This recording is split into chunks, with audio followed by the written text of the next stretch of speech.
Ton. Hello friends, hello real estate Aruppukottai. நான் உங்கள் செல்வா. இன்றைக்கி ஒரு சின்ன வீடியோ என்னென்னா, நம்ம கம்பைனு ஃபுட்டிங் போட்டிருக்கோம்.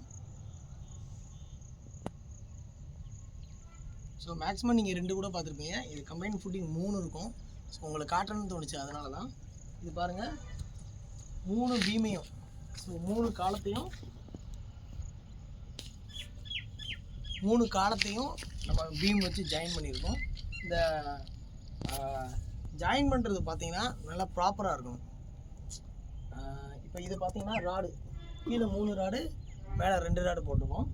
இது வந்து C1, C2, C3 3 காலத்தையும் ஜாயின் பண்ணியிருக்கோம்.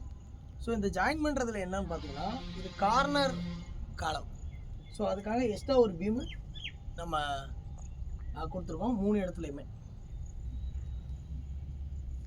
இந்த பீம் எதுக்காக கொடுத்துருக்கோம் பார்த்தீங்கன்னா, இங்கே சிம்பிளாக ஒரு எக்ஸ்ப்ளனேஷன் கொடுக்குறேன். இந்த பீம் இப்படி இதுதான் நம்மளோட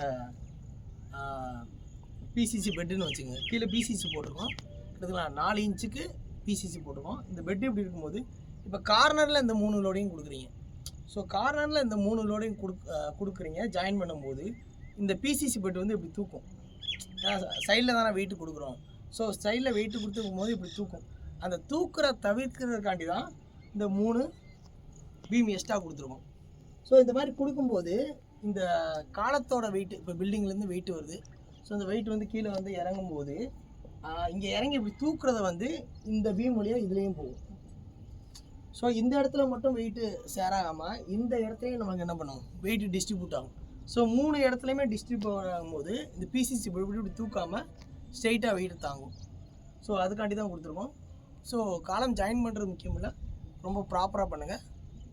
நெக்ஸ்ட் வீடியோவில் பார்ப்போம். தேங்க்யூ.